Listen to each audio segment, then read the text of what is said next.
We read, it was surprised a lot of people in Washington, your budget got a big boost, Yes. I guess. Is it for fiscal For 2021? fiscal 21. And raised eyebrows, what are they up to over there?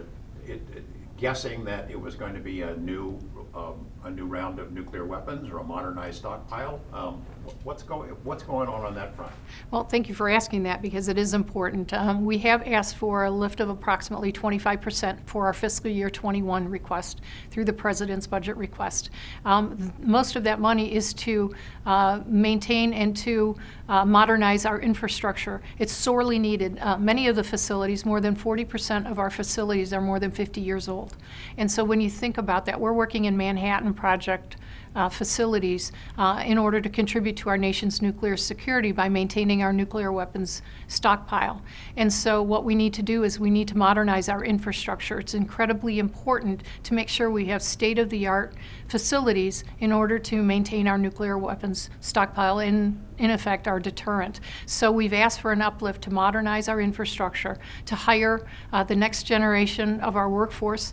More than 30% of our workforce in the next 5 years will be eligible for retirement. So we're also looking at how we can hire personnel today and also for the future. Our vision is for the next 20 to 50 years to make sure that we are maintaining our nuclear deterrent, that it's second to none, and that we maintain a deterrent so that we can reassure our allies and our friends and make sure that those that might wish to do us harm understand that we have a deterrent that is fully necessary and capable should we need to use it. So the facilities need to be upgraded. What about the weapons themselves? What kind of shape are they in? So we are undertaking 5 major modernization programs for our existing nuclear weapons stockpile. We are the only nuclear nation that is neither designing nor fielding new nuclear weapons. We're modernizing our stockpile that's existing, some of which have been in the stockpile much longer than their life. Our nuclear weapons were basically manufactured, if you will, designed for a nominal 20-year life.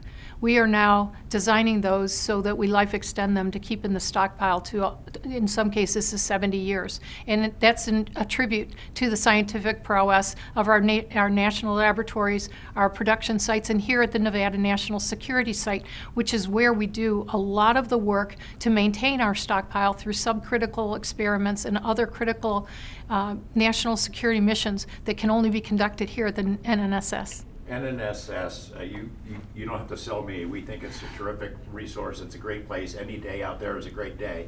What's the future of it hold? If there is a modernized stockpile, does that mean testing would resume? Would you need to test? In terms of resuming testing, there's no plan to resume nuclear explosive testing. We are informed by the capabilities resident in our labs, plants, and sites in order to inform us of the safety and security and effectiveness of our stockpile. There's no intention to resume explosive testing at this time. However, if there were an issue with the safety of the stockpile, we would consider it. What is most important is that every president since President Clinton in his presidential decision directive in 1993 directed us to maintain what's called a test readiness program so that should we have to resume testing, we would do so in 24 to 36 months. But there's no intention of doing that at the present time. And it would be here. And it would have to be here. This is the only place that can manage nuclear explosive testing, but there's no intention of doing that at the present time. So much of that expertise and experience is gone. Yes. So to the point of bringing on new personnel for the future, we're looking at a 20 to 50 year timeline for the next generation of our nuclear scientists and experts, whether they're miners, whether they're electricians, whether they're pipe fitters, welders, primary scientists, secondary, metallurgists, physicists, engineers. We need them throughout our enterprise. Here at the test site, we have, at the Nevada National Security Site, we have about 2,500 personnel contributing to our nation's national security every single day. What's the future of the test site? I know there's a lot of cool stuff that goes on out there that we only get a little wisp of it here and there. Anti-terrorism training Sure. and hazardous materials training. And something I read about cybersecurity training, I don't know if that's out there as well. Absolutely. So the future for the Nevada National Security Site is promising. We continue to contribute to our nation's nuclear deterrent by doing the subcritical experiments underground. We continue to do training for over 200,000 first responders, which have continued even during COVID.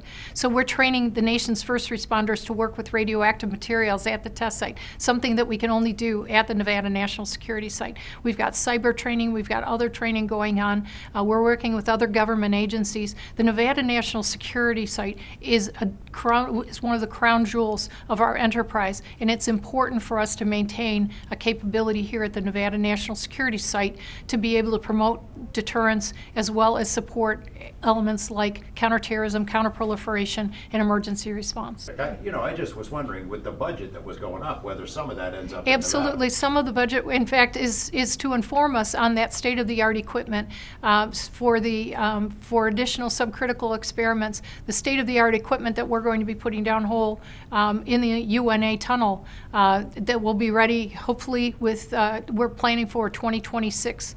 To employ that equipment. That's part of the uplift.